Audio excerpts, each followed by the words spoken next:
Good morning my dear friends, कैसे हैं आप सब लोग। तो आज का टॉपिक है हमारा इनकम टैक्स का, और इनकम टैक्स में हमारा टॉपिक है इनकम फ्रॉम हाउस प्रॉपर्टी।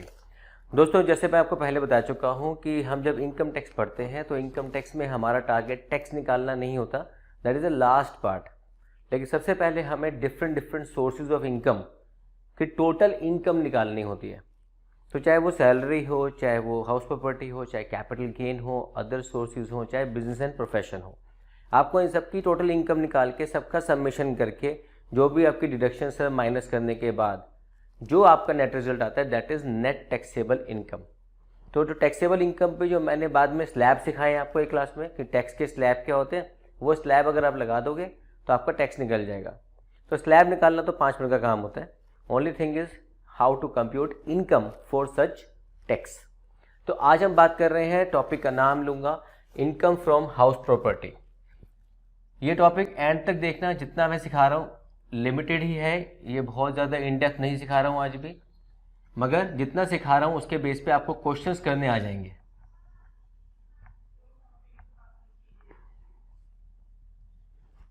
जब हम इनकम फ्रॉम हाउस प्रॉपर्टी की बात करते हैं दोस्तों, तो सबसे पहले याद रखना कि हाउस प्रॉपर्टी की जो इनकम है वो होती है रेंटल इनकम। जो आपके पास रेजिडेंशियल हाउस है, अब हाउस प्रॉपर्टी के अंदर भी खासियत की बात यह है कि it should be meant only for residential purpose. गोदाम नहीं बनाना, बिजनेस प्रोफेशन के लिए यूज़ नहीं करना, किसी और पर्पस के लिए यूज़ नहीं करना, सिर्फ रेजिडेंशियल पर्पस के लिए यूज़ होना चाहिए प्रीवियस ईयर में, और उसको आपने किराए पे चढ़ा रखा हो तो भी, नहीं चढ़ा रखा हो तो भी उसको बोलते हैं deem to be let out. अगर आपका घर खाली है तो इनकम टैक्स मानेगा कि it is a deem to be let out. ठीक है, तो ये कंडीशन हम थ्योरी वाली क्लास में बाद में करेंगे। तो आज की क्लास में प्रैक्टिकल करेंगे, जो बेसिक होगा आपको समझ आएगा, और अगले लेक्चर में मैं आपको इसकी थ्योरी समझाऊंगा। तो आप दोनों चैप्टर दोनों को ढंग से करना। फिर जो बुक मैं आपको जैसे बता चुका हूँ कि ये आपकी जो दिल्ली यूनिवर्सिटी की बुक है, इसका लिंक नीचे मैंने दे रखा है, you can download it free of cost. Print करो PDF फॉर्मेट में, और इसके ही सॉल्व करेंगे सॉल्यूशंस। सारे क्वेश्चंस कर डालो इसके, मोर देन सफिशिएंट, प्लस जो आप सैम्पल पेपर करोगे वो तो है ही।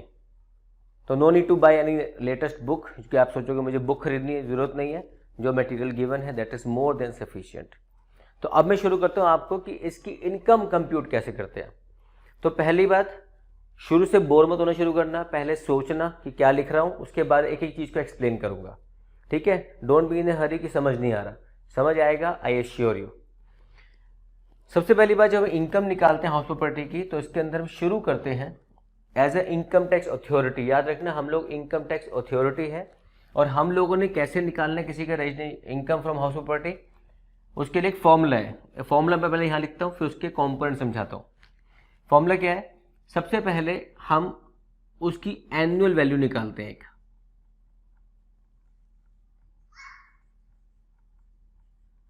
इस पे स्टार लगा देते हैं कि कैसे निकलेगी। इसमें से हम कुछ माइनस करते हैं। माइनस क्या करते हैं, माइनस करते हैं हम अनरियलाइज्ड रेंट। ऐसा रेंट जो आपको मिल नहीं पाया। सपोज आपने 12 महीने के लिए मकान किराए पे दिया था, 1 महीने का रेंट मिला ही नहीं आपको, रियलाइज नहीं कर पाए आप, तो वो आपको इनकम नहीं मानी जाएगी। तो वो आप माइनस कर सकते हो। इसके बाद जो आते हैं इसको हम बोलते हैं gross annual value. Gross annual value. अब इसमें से हम माइनस करते हैं म्युनिसिपल टैक्सेस।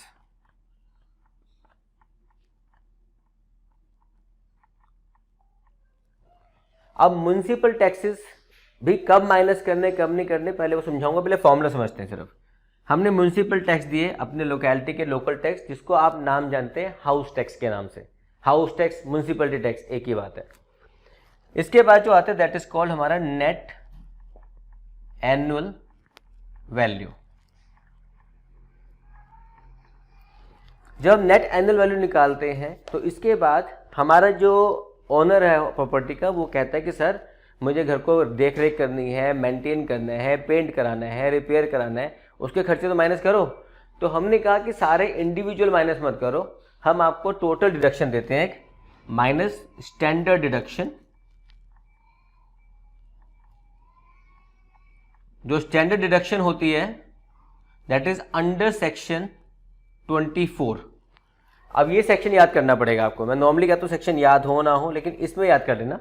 एक ये सेक्शन 2 to the 4, ठीक है, 2 दूनी 4, ऐसे याद रहेगा, 2 दूनी 4 24। तो 24 सेक्शन में डिडक्शन है अलाउड होती है, माइनस कर सकते हैं। इसकी एक लिमिट होती है, वो मैं आपको समझाता हूँ अभी। इसके बाद जो आता है उसमें से हम माइनस करते हैं interest on borrowed funds. Sir हमने तो घर जो लिया हुआ था उसको हमने लोन पे ले रखा है, ले सकते हो। तो उसके ऊपर कितना लोन पे इंटरेस्ट बनता है वो आप माइनस करोगे। इसके अंदर दो चीजें ऐड करते हैं, वो अभी आपको सिखाता हूं। जो एंड में बचेगा that is your net income from house property. तो अब कैसे बोला, दोबारा बोलता हूं। पहले एनुअल वैल्यू कैसे निकालते बताता हूं। उसमें से माइनस करेंगे म्युनिसिपल अनरियलाइज रेंट, कि जो रेंट नहीं मिल पाया वो आगे GAV, ग्रॉस एनुअल वैल्यू। फिर माइनस करेंगे म्युनिसिपल टैक्सेस, जो हाउस टैक्स आपने पे किए पूरे साल में। फिर जो बचेगा उसमें नेट एनुअल वैल्यू में से सबसे पहले देंगे स्टैंडर्ड डिडक्शन, उसके बाद इंटरेस्ट ऑन बोरोड कैपिटल। अब इनके अंदर सबसे बड़ी बात है, इसको निकालना अलग से सीखना है, इसको निकालना सीखना है। ये दो चीजें हैं, एनुअल रेंट और इंटरेस्ट ऑन बोरोड फंड। बस ये दो चीजें हैं जो आपको निकालनी सीखनी होती है, बाकी सब तो आप आसानी से कर जाओगे, ठीक है। तो अब बात करते हैं सबसे पहले एनुअल वैल्यू की। मैं यहां पे सिखाता हूं आपको, ठीक है, क्लैरिटी रहे आपको। तो दोस्तों जब एनुअल वैल्यू निकालनी है या इंटरेस्ट ऑन बोरोड फंड निकालना है तो हम कैसे निकालते हैं। एनुअल वैल्यू निकालने का मतलब क्या है कि इनकम टैक्स ये कहता है कि जो हाउस प्रॉपर्टी की इनकम है उसको वो उसकी एनुअल वैल्यू पे चेक करेगा, मतलब 12 महीने की वैल्यू पे चेक करेगा। तो 12 महीने की वैल्यू चेक करते टाइम हमारे पास कुछ वैल्यूज होती हैं, उनमें से हमें एक वैल्यू सिलेक्ट करनी पड़ती है। सबसे पहली वैल्यू आती है हमारी FV, फेयर वैल्यू। एक आती है मार्केट वैल्यू, एक आती है स्टैंडर्ड वैल्यू और एक आती है एक्चुअल।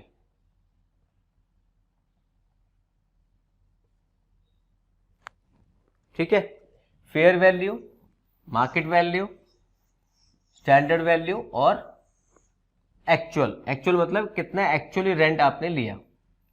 अब इसका मीनिंग क्या है, जब हम बात करते हैं फेयर वैल्यू की तो हर लोकेलिटी की अपनी एक फेयर वैल्यू होती है मकान देख करके कि इतना रेंट इसका लगभग होना चाहिए, दैट लगभग इज कॉल्ड फेयर वैल्यू। एक होता है मार्केट वैल्यू। मार्केट वैल्यू मतलब जो वहां के डीलर्स, एजेंट्स तय करते हैं कि इस मार्केट में क्या रेट चल रहा है।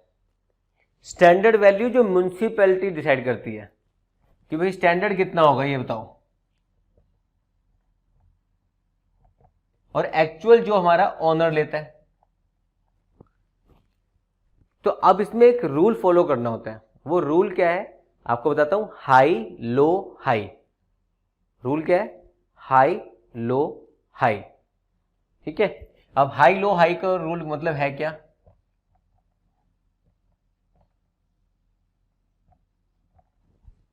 आपने सबसे पहले कंपैरिजन करना है फेयर वैल्यू और मार्केट वैल्यू के बीच में। इन दोनों में से जो भी हाई वैल्यू होगी आप उसको सिलेक्ट करेंगे। अब ये जो हाई वैल्यू आई इसको आप कंपेयर करेंगे स्टैंडर्ड वैल्यू से। इसमें से जो भी लो वैल्यू होगी वो लेंगे आप। और अब इस लो वैल्यू और एक्चुअल वैल्यू को कंपेयर करेंगे, जो भी इसमें से हाई वैल्यू होगी वो आपकी एनुअल वैल्यू बन जाएगी।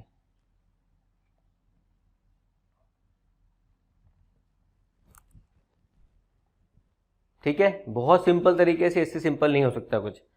सबसे पहले हाई बिटवीन फेयर वैल्यू और मार्केट वैल्यू। जो हाई है उसको कंपेयर करो स्टैंडर्ड वैल्यू से, जो भी लो है उसको पकड़ लो। जो लो आया उसको कंपेयर करो एक्चुअली कितना आपने लिया, उसमें दोनों में से जो हाई होगा वो आप लेंगे। ठीक है, अब लिखने में क्या होता है कि we have to select either of the two whichever is high, but they can not be higher than standard value. Standard rent जो मार्केट में होता है उससे ऊपर जा नहीं सकता, तो स्टैंडर्ड रेंट बोलते हैं इसको, उस पर उससे जा नहीं सकता वो, तो इसलिए वो लो लेते हैं हम। अब इसको एग्जाम्पल तौर पे करते हैं। सपोज फेयर वैल्यू है मेरे पास 100, मार्केट वैल्यू है मेरे पास 120, तो आप क्या लेंगे 120 क्योंकि हाई लेना है। लेकिन स्टैंडर्ड रेंट जो है वो है 110, तो आप क्या लेंगे 110। लेकिन हमारा जो ओनर है बहुत लकी है, उसने क्या कर रखा है, उसने रेंट ले रखा है 130, तो आप कितना लेंगे इसको और इसको कंपेयर करके, जो हाई होगा, हाई कितना है 130, तो आपका 130 जो होगा वो आपका बन गया एनुअल वैल्यू। ये मैंने छोटे अमाउंट से लिया है, वैसे आप जितना भी रेंट होगा मल्टीप्लाई विद 12 करके, इसके लिए मल्टीप्लाई विद 12 करके, सबके लिए आप कैलकुलेशन वैसे करते हैं। ठीक है, तो ये पार्ट हो गया एनुअल वैल्यू निकालने का तरीका। जहां पे समझना आए I will request you please rewind and see it. एक बहुत पहले टाइम होता था कि टीचर के लेक्चर रिकॉर्ड नहीं होते थे, अब तो टेक्नोलॉजी एडवांस हो गई है, सब रिकॉर्ड हो रहा है, तो आप साथ साथ उसको रिवाइंड करो, देख लो, रिवाइंड करो, देख लो। ठीक है, इसको हटा दूं, अब इसको हटा के अब आपको मैं समझाता हूं एक एक आइटम का तरीका, आइटम का मीनिंग क्या है। इसको भूलना मत, हाई लो हाई, ऊपर से हटा नहीं रहा इसको मैं।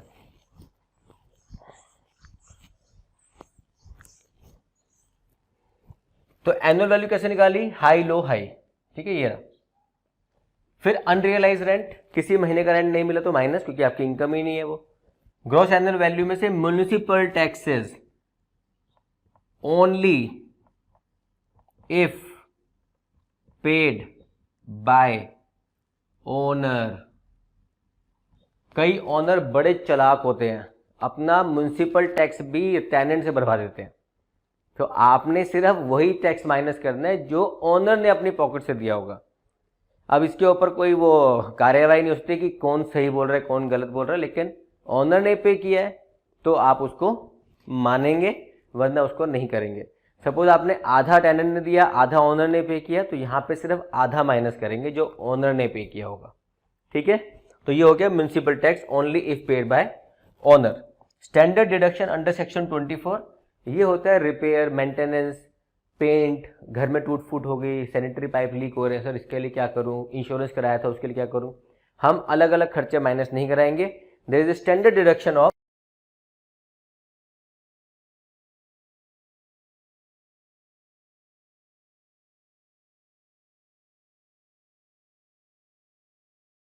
सबसे important part, interest on borrowed funds. तो मैं इसको हटा के बोरोड फंड का फंडा आपको क्लियर करता हूं। इंटरेस्ट ऑन बोरोड फंड्स, इसमें दो चीजें होती हैं। जो आप इंटरेस्ट माइनस करेंगे वो दो करेंगे। नंबर एक, प्री कंस्ट्रक्शन पीरियड का, रादर मैं इसको ऐसे लिखता है, ऐसे लिखता हूं 1/5 ऑफ प्री कंस्ट्रक्शन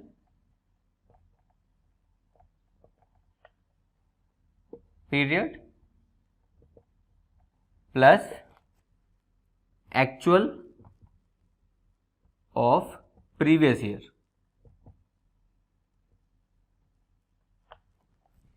पिछले साल जितना इंटरेस्ट पे किया वो सारा माइनस कर सकते हो, ये रहा। लेकिन प्री कंस्ट्रक्शन पीरियड कि सर जब मैंने मकान किराए पे दिया, मेरा मकान तो बन बहुत पहले से रहा था, तब से लोन ले रखा है मैंने, तो उसका भी तो कुछ खर्चे मेरे माइनस कराओ ताकि मुझे टैक्स में छूट मिले। तो हमने कहा कर सकते हो। प्री कंस्ट्रक्शन पीरियड का जितना भी इंटरेस्ट बनता है आपका, उसको हम 5 इंस्टॉलमेंट में अलाउ करेंगे आपको। तो अगर 5th इंस्टॉलमेंट इस साल बैठ रही होगी तो हम माइनस कर देंगे, अगर वो 5 साल खत्म हो चुके तो हम नहीं करेंगे अलाउ आपको। अब प्री कंस्ट्रक्शन पीरियड की डेफिनेशन क्या होती है ये याद रखना, 1/5 है ये, इसको चेंज मत करना कभी गलती से। इसको बोलते हैं 5 इक्वल इंस्टॉलमेंट, तो 1/5 of total pre construction period interest plus actual of the previous year. पिछले साल कितना है और प्री कंस्ट्रक्शन पीरियड का 1/5। अब प्री कंस्ट्रक्शन पीरियड क्या होता है, pre construction period starts from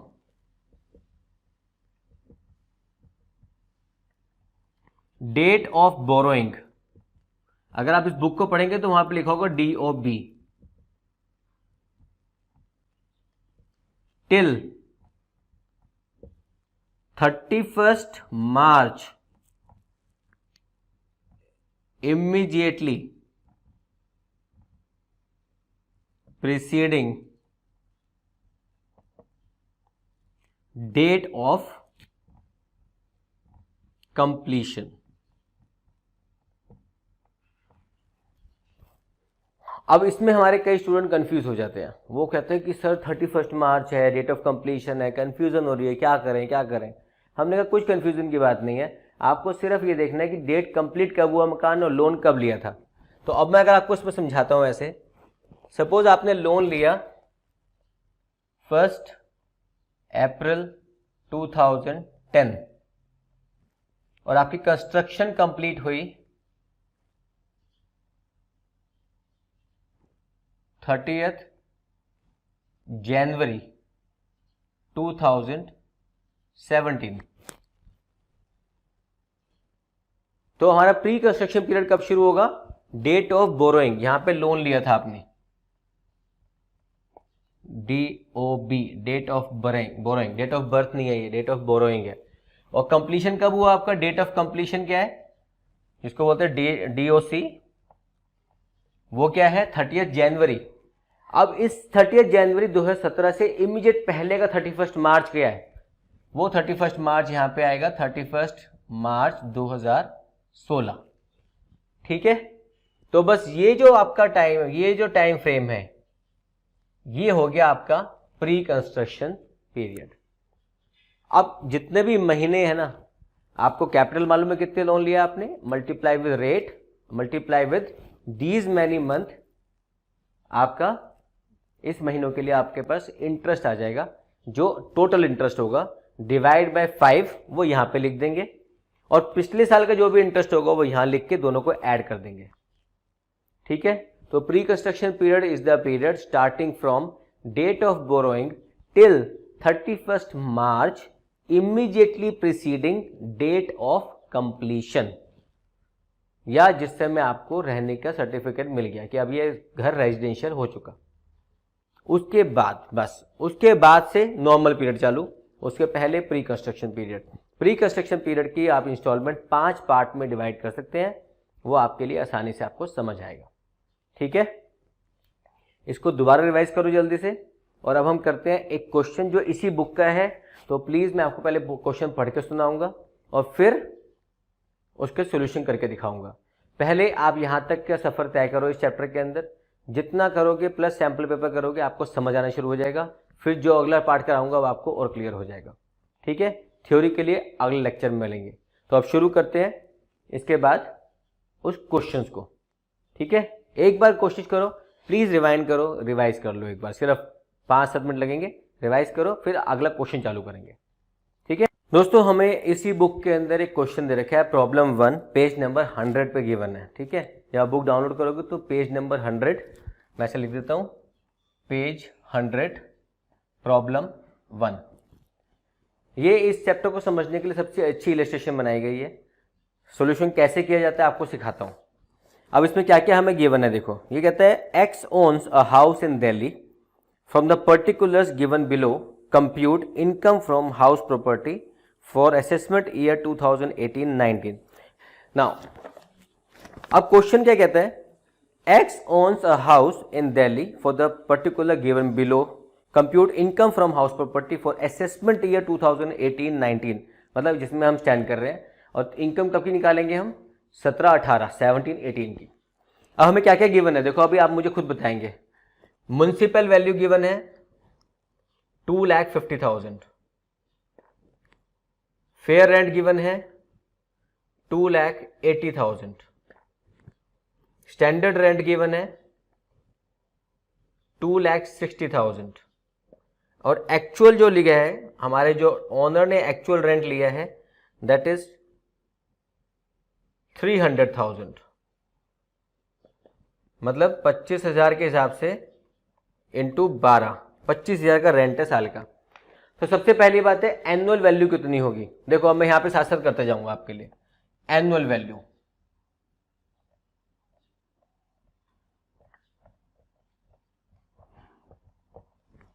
concept याद है, हाई लो हाई।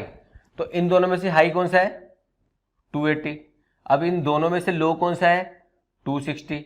अब 260 और 300,000 में से हाई कौन सा है, 300,000। तो मतलब रेंट कौन सा हो गया, एनुअल वैल्यू कितनी हो गई, 300,000। लेकिन लेकिन लेकिन भागना नहीं है, हमें थोड़ा समझना है इसको।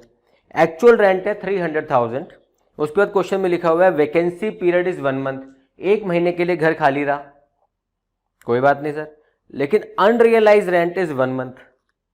अब 1 महीने तो खाली रहा, तो रेंट कितने महीने का हो गया, रेंट हो गया मेरा 25,000 इंटू 11 महीने का, दैट इज 275,000, 2,75,000 का मेरा घर का हुआ।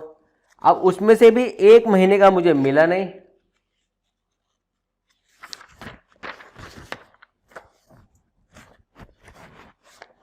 एक महीने का उसमें मिला नहीं मुझे, दैट इज लॉस।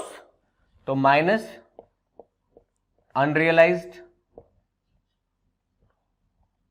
रेंट 25,000, ये भी हमारा गया। तो मेरे पास कितना एक्चुअली मेरा एनुअल वैल्यू बनी, 2,50,000 की मेरी बनी ग्रॉस एनुअल वैल्यू। ठीक है, क्योंकि वैकेंसी था, एक वैकेंट था 1 महीना और अनरियलाइज था 1 महीना। दोस्तों याद रखना, क्वेश्चन साथ साथ देख के रहना, अगर डाउनलोड नहीं भी करे तो सिर्फ खोल के ओपन करके पेज नंबर 100 पे आके क्वेश्चन देखना, ताकि यहाँ पे आंसर आप देख सको कि कैसे हो रहा है। अब आपको रूल याद है, सबसे पहले जब ग्रॉस एनुअल वैल्यू आएगा तो उसमें से माइनस करेंगे हम म्युनिसिपल टैक्सेस, अगर ओनर ने पे किए होंगे तो उसके लिए क्या कहते हैं, क्वेश्चन, हाँ, municipal taxes paid, half of it was borne by tenant, आधे दिए टेनेंट ने और आधे दिए ओनर ने, टोटल अमाउंट 25,000। तो अगर 25,000 अगर आपका म्युनिसिपल टैक्सेस दिए गए हैं तो आधे दिए हैं ओनर ने और हाफ दिए हैं टेनेंट ने, तो 12,500 सिर्फ हम यहां पे माइनस करेंगे, 12,500 ओनली ओनर कंट्रीब्यूशन, क्योंकि इनकम किसकी है, ओनर की। तो भैया ओनर आप ही के हम एक्सपेंस माइनस करेंगे।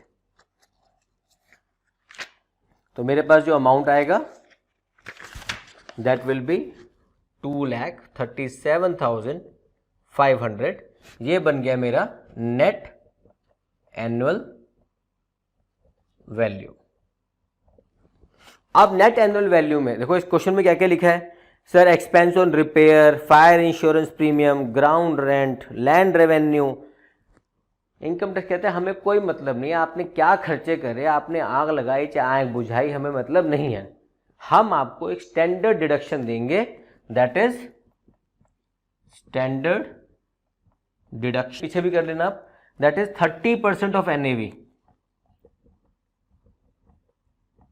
वो 30,000 दिमाग में चल रहा था मेरे, that was about pre construction period, loan के ऊपर था कुछ वो, कि 5 साल में अगर कंप्लीशन करते हैं तो थोड़ा सा उस चीज़ के लिए वापस वहाँ से ठीक कर लेना। Standard deduction under section 24, 30% of NAV, that is NAV जितना भी है उसका 30% निकालेंगे, इस अमाउंट का 30%। तो that 30% is going to come at, मैं आपको भी सिर्फ सीधा आंसर बता देता हूँ, that is coming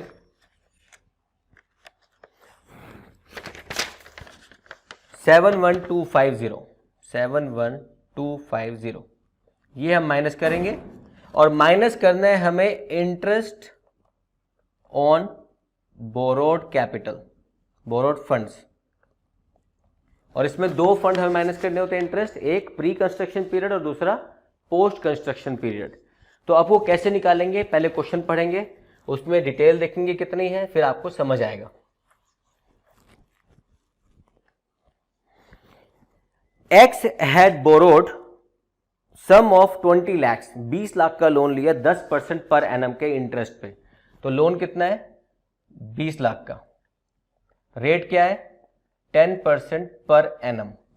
now date of borrowing क्या है, DOB, डेट ऑफ बोरोइंग हमारी है 1 अगस्त 2013, 1 अगस्त 2013 को लोन लिया था and construction of the house was completed on date of completion 1/1/2017।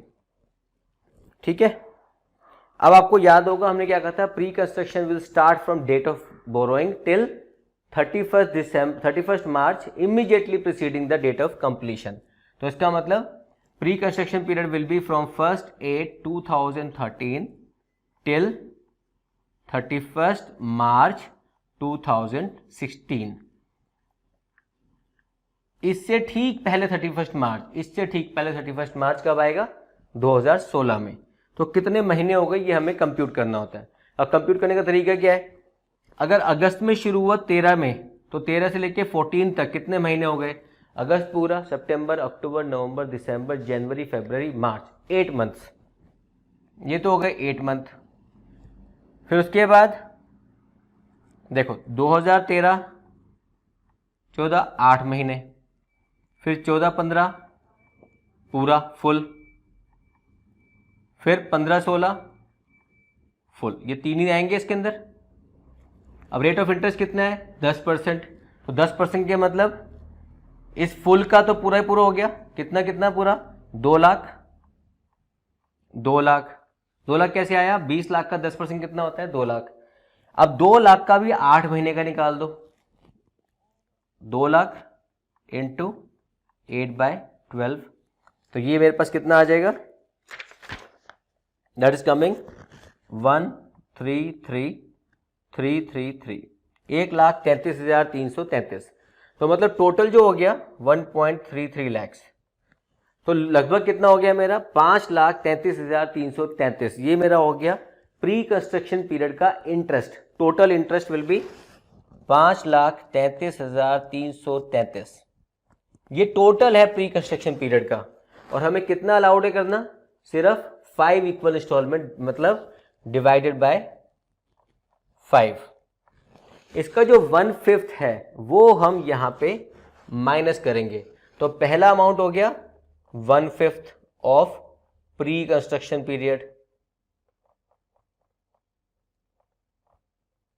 That is coming to B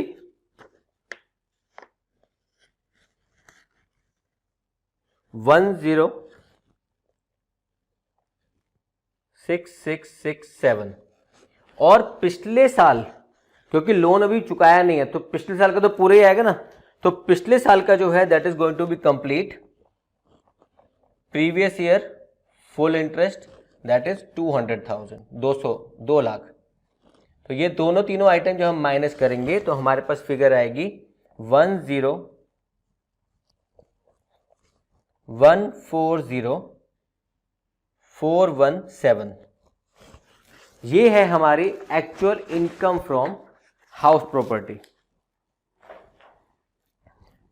2,75,000 का एनुअल वैल्यू कैसे निकाली, high low high minus unrealise rent जो हमारा को मिला नहीं, 2.5 लाख की इनकम बैठी, उसमें से म्यूनसिपैलिटी टैक्स जितने भी हमारे ओनर ने पे किए माइनस, फिर आ गया नेट एनुअल वैल्यू, इसमें से स्टैंडर्ड डिडक्शन माइनस होती है 30% ऑफ एनएवी। जो मैं बता रहा हूँ, दोबारा बता रहा हूँ, गलती से मैंने 30,000 बोला था, keeping in mind some other figure, शायद कंफ्यूजन आ गई। 30% ऑफ एनएवी माइनस करना है, तो जो एनएवी है उसका 30% माइनस करेंगे, अमाउंट आएगा 71,250। फिर जो आएगा उसमें से माइनस करना है हमको interest on borrowed fund pre construction period and post construction period, मतलब प्रीवियस ईयर का एक्चुअल।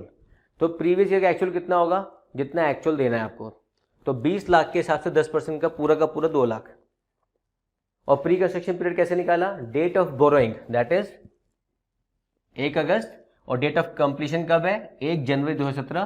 तो इससे पहले 31 मार्च 2016 आ जाता है। तो यहां से लेकर 2016 तक का हमारे कितने महीने बैठते हैं, जरूरत नहीं निकालने की, सिंपल कैलकुलेशन करो कि ये 13 को शुरू हुआ तो 14 को खत्म हुआ होगा, 14 से 15, 15 से 16, तो मतलब 3, 1 2 3। तो फर्स्ट ईयर कितना चला, 8 महीने, उसके बाद पूरे साल, उसके बाद पूरे साल। तो पूरे साल का इंटरेस्ट तो आसान है निकालना, 20 लाख का 10%, 2 लाख 2 लाख, और बाकी 2 लाख का 8 महीने का निकालोगे तो 1,33,333 ऐसे कुछ आएगा। इन तीनों को प्लस करोगे तो आएगा 5,33,333। इसका 1/5 हम इस साल माइनस कर सकते हैं। तो 1/5 of pre construction period is coming 106667 और प्रीवियस ईयर का फुल 2 लाख। जो नेट आएगा balance that is my net income from house property.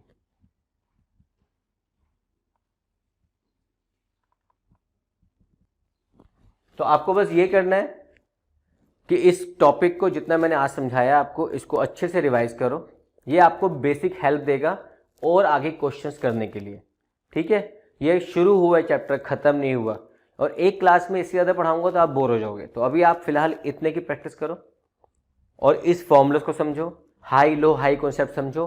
अगर ये भी कर लोगे तो I can assure you question आएगा, अभी भी क्वेश्चन आ जाए ना आपके सामने, तो आप उसको 60 to 70% सही से अटैम्प्ट कर लोगे। बाकी इसकी थ्योरी के लिए दूसरा वीडियो बना रहा हूँ, उसमें लिखूंगा हाउस प्रॉपर्टी थ्योरी, तो वो आप थ्योरी सुनना, इस क्वेश्चन को समझना, फिर एक क्लास में और बाकी कॉन्सेप्ट क्लियर करने की कोशिश करता हूँ। ठीक है, आपकी जानकारी के लिए मैंने ऑडिटिंग के लेक्चर भी डाल दिए हैं, आप उसको पढ़ सकते हैं। स्टार्ट कर चुका हूँ, 3 से 4-5 दिन में मेरे ख्याल से वो सिलेबस खत्म कर दूंगा आपके लिए। मैं जस्ट उसको बुक के साथ ही पढ़ा रहा हूँ, तो बुक को फॉलो करते रहना, उसकी बुक भी आप डाउनलोड कर सकते हो। ऑलराइट दोस्तों, तो अभी क्या करना है, मेरी फीस पे कर दो। मेरी फीस क्या है, subscribe my channel and share with your friends. बचपन में कहते थे ना, शेयरिंग इज अ केयरिंग, तो अपने दोस्तों को शेयर करो, उनकी भी एक केयर करो, सबको ट्यूशन के पैसे थोड़े कम हो जाएंगे। ठीक है, तो just practice practice and practice hard. All the best, God bless you.